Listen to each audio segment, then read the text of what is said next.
Eu vou apresentar as nossas convidadas, a doutora Raquel Del Monde, que é neuropsiquiatra da infância e adolescência, e mãe do Bruno, que não é mais uma criança, é um adulto com 22 anos já, o Bruno que tem autismo, e participa do papo também a Clarissa Meyer, que é mãe do Caio. O Caio, sim, um adolescente de 15 anos com autismo, e a Clarissa trabalha com acolhimento inclusivo e comunicação. Clarissa, eu imagino que os estímulos, as terapias vão mudando aí de acordo com a faixa etária. O Caio, como é um autismo leve, ele chegou a fazer fono, tá? Mas muito mais por uma questão respiratória. Mas a principal terapia dele sempre foi a cognitivo-comportamental, para desenvolver habilidades sociais. Então, com o psicólogo, aí ele já passou por alguns, né? Ele trabalha essas habilidades sociais. Mas eu já tentei muita coisa também. Ele já foi para musicoterapia, sabe? Ele já fez vários tipos de esporte, porque eu acho que tem que trabalhar como um todo.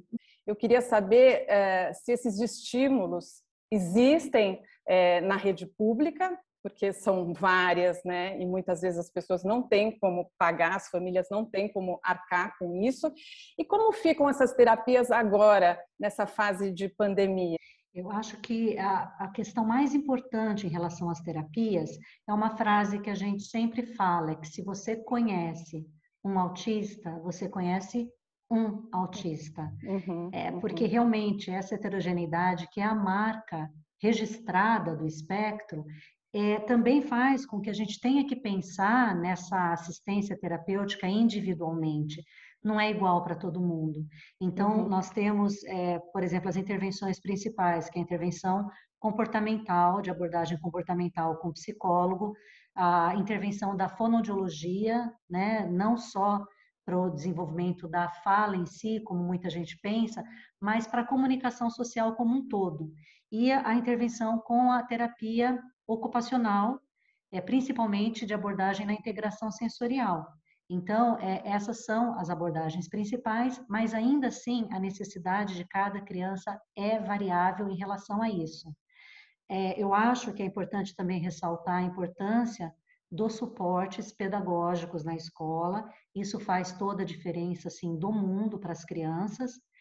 E, de modo geral, na rede pública, esse acesso não é fácil, né? Já não é fácil o acesso ao serviço de diagnóstico, ao profissional especializado, e sem o diagnóstico é difícil de ter acesso. E quando o profissional encaminha, nós temos uma dificuldade muito grande, e às vezes também não nem da qualidade, nem na quantidade que aquela criança necessita. E, doutora Raquel, sabe que um dos programas mais assistidos aqui no canal do Papo de Mãe no YouTube é justamente um programa que nós fizemos sobre o transtorno do espectro autista, que até na época que a gente fez ainda era chamado de Asperger.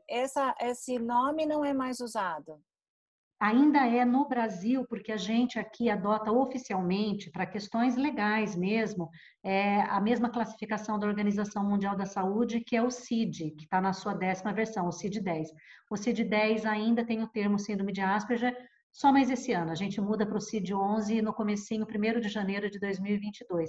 Mas então, sim, ainda é válido. Muita gente, como teve essa mudança, acredita que não é, mas, por exemplo, burocraticamente, para a obtenção dos suportes ainda é. A gente nunca escondeu o autismo, essa foi uma decisão que eu tomei logo de início, né? Eu recebi alguns conselhos assim, Eve, não fala nada, vai passar batido. Não vai, entendeu? Não vai passar batido, ele vai se meter em situações que ele vai precisar realmente que alguém ajude ele a entender a situação e muitas vezes as outras pessoas não vão entender por que ele está reagindo daquela maneira. Então, não tem essa de passar. Eu sempre falei sobre o assunto. Na escola, todo mundo sabe, todo mundo sempre soube. O que acontece, eu acho que os adultos lidam melhor, né? Os pares, eles ficam meio só observando, né? O Caio, realmente, ele não tem muitos amigos. A quantidade de amigos que ele tem acho que não dá nem para contar na mão, é difícil para ele manter a amizade, não fazer, ele está sempre em busca de um amigo, né? Mas uma decisão que eu tomei, que já faz um tempo, é que ele convivesse com a maior diversidade possível de crianças. Então, ele tem amigo autista desde o nível mais severo até a outra ponta da régua, que no caso seria o autismo mais leve. Mas também tem amigo Down, sabe? Tem amigo com paralisia cerebral. Então, isso ajudou muito o Caio a não se sentir tão diferente, porque ele foi acostumado com as diferenças desde muito pequeno. É claro que eu tenho ciência de que eu consigo proporcionar isso para o Caio de uma maneira controlada até agora, entendeu? Mas a partir de agora, adolescente, ele já não vai ter mais a mãe do lado, entendeu? Então ele já vai sai com os amigos, sai com outras pessoas. Então eu já começo a não ter mais tanto controle sobre isso. Isso é um pouco difícil, assim, até para lidar. E doutora Raquel, tanto aqui no nosso YouTube quanto no nosso site, chegam muitos comentários e perguntas do nosso público. E as principais perguntas em relação ao autismo são: quais são, muita gente falando, minha filha tem 2 anos, ainda não fala. Até queria que você comentasse um pouco se atinge mais meninos do que meninas que perguntam isso, né? Então, quais sinais que as famílias devem ficar atentas? E conforme essa criança vai crescendo também, como que é a conversa com a criança? O atraso de fala, ele é o sinal de alerta mais conhecido de todo mundo, tanto dos profissionais quanto da sociedade em geral. Ele é realmente o maior motivo de procura por diagnóstico. A criança, então, de 2 anos que não fala. Mas é importante saber que são 2 domínios, 2 grandes áreas do desenvolvimento que estão em jogo. Então, tanto a questão da comunicação social, que envolve muito mais do que a fala, quanto essa de interesses e comportamentos restritos e repetitivos, que é a criança não se interessar por brincadeiras como seus pares, a criança que tem o hábito, por exemplo, de enfileirar brinquedos, de empilhar brinquedos, de se atentar apenas a uma parte do brinquedo, então a rodinha do carrinho, movimentos repetitivos como ventiladores, máquinas de lavar. Então nós temos uma outra área de observar os sinais e não a questão da fala isoladamente. Ainda assim, ele é o mais conhecido e toda criança realmente que tem esse atraso deve ser avaliada, mas nem todas terão autismo e nem todo autista terá atraso de fala, isso é muito importante ressaltar. O autismo, antigamente conhecido então como Asperger, agora seria um leve, ao contrário, pode ser uma criança que fale muito cedo, que fale antes de 1 ano de idade, com frases completas. Então, o atraso, ele não é um requisito, tá? Nós temos outras alterações aí para observar. Em relação à questão do sexo masculino ou feminino, o estudo de prevalência, que é o mais confiável que a gente tem hoje em dia, que é um estudo da Suécia, mostra ainda uma prevalência maior em meninos, de 3 para 1.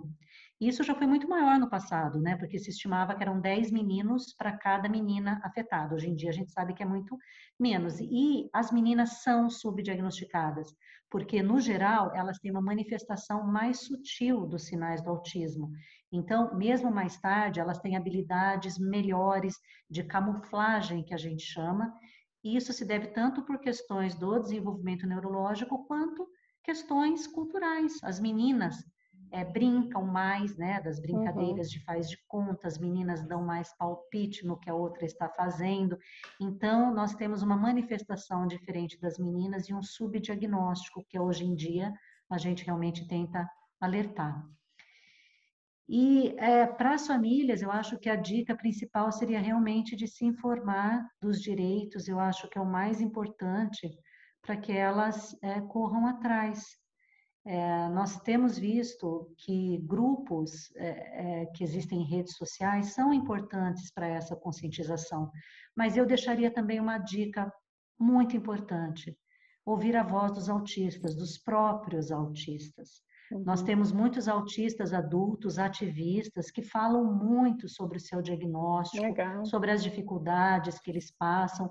Então, minha dica principal seria: ouçam os autistas, Clarissa, eu queria saber se você já teve essa conversa com o Caio, e eu queria que você deixasse um recado para as mães, para os pais, nesse Dia Mundial da Conscientização do Autismo, para esses pais e para essas mães que estão recebendo a notícia agora de um filho com autismo. Lá atrás, no outro programa que eu participei, acho que eu falei mais ou menos isso que eu vou falar agora, sabe? Viver sempre um dia de cada vez. Não adianta você querer se preocupar muito com o futuro, sabe? Você não sabe muito bem o que está por vir. Essa conversa sobre o autismo eu tive logo que ele recebeu o diagnóstico. Então, eu peguei a paleta de cores e expliquei de uma maneira lúdica, assim, os diferentes graus, né, de autismo. E para minha surpresa, ele aceitou muito bem essa explicação. E até ele tem uma fala eu lembro que ele, em alguns momentos, ele traz isso para mim. Ele fala assim, naquela época que você não me entendia, o que ele está querendo dizer com isso? Era a época antes do diagnóstico, entendeu? Eu não entendia a maneira dele de pensar. Então, desde muito cedo eu tive essa conversa. Muito tempo eu respeitei o Caio em termos de posso falar sobre o autismo, posso chegar, por exemplo, participar de um programa, participar de uma entrevista e falar que você é autista, que você tem autismo. Aí, ok, por ele tudo bem. É só para quem está recebendo agora o diagnóstico, viver um dia de cada vez, né? Não se assustar com todo tipo de informação que você recebe. Você, como a Raquel falou, a gente lida com autismos, né? Cada autista é único, você consegue reconhecer uma característica aqui, uma ali, mas você vai ter que prestar muita atenção na individualidade do seu filho, de que forma ele está respondendo aquilo, e cuidar muito com promessas de cura, sabe, curas milagrosas ou sair do espectro, não existe isso, sabe? A pessoa não vai ficar curada do autismo, sabe que não é uma doença, entendeu? É um funcionamento diferente do cérebro que a gente não está acostumado, mas daqui a pouco vai estar todo mundo acostumado. Essas crianças que têm um autismo mais severo, fazendo tratamentos, fazendo as terapias, elas podem evoluir de nível? Pode acontecer, mas também é importante que a gente entenda que muitas vezes um autista de nível 2 ou 3, os mais comprometidos, nós temos, que é muito importante quando a gente é introduzido nesse mundo da neurodiversidade, que a gente aprende muito, é que eles não são, às vezes, menos capazes por ter essa condição, eles podem expressar de modo diferente. Nós temos intersecção do autismo com outras condições também. Então, por exemplo, nós podemos ter autismo tanto com a superdotação, com deficiência intelectual, com esquizofrenia, com outras condições que às vezes são mais importantes até na definição do grau de autonomia do que o autismo em si. Mas é possível, a gente sempre trabalha para cada um dentro do seu potencial melhorar o mais que ele puder. Mas é importante a gente ter essa ideia assim da diversidade e reconhecer que muitas vezes nós mesmos temos esse preconceito em relação, que a gente chama de capacitismo, que é acreditar, né, e agir de maneira de que as pessoas que têm alguma condição mental e intelectual realmente não sejam capazes de muitas coisas que eles são. E a gente tem que ter até um certo cuidado para que esses casos que evoluem bem, as famosas histórias de superação, né, que são importantes, são inspiradoras, ok, mas o que a Clarissa comentou a respeito de sair do espectro é muito comum, nós não estamos falando de uma doença, e sim de um funcionamento de pessoas que estão em desenvolvimento e que, como as típicas, podem se desenvolver de várias maneiras. E as pessoas não deixam de ser autistas, mesmo quando tem uma boa evolução. Então, é importante, por exemplo, no caso do meu filho, está completando a faculdade, ele ainda é autista, ele ainda tem um funcionamento atípico, diferente do padrão, e tudo bem, e está ok ele ter o funcionamento dele. Eu acho que isso que é importante a gente entender e ter essa aceitação de que todas essas condições não são erros da natureza, são parte realmente da diversidade humana. Qual faculdade que ele está fazendo, doutora Raquel? Ciências da computação. E o Caio quer fazer o quê, Clarissa? Caio quer ser engenheiro elétrico. Muito obrigada, Clarissa. Muito obrigada, doutora Raquel. Obrigada, Rô. Obrigada, Mari. Foi um prazer.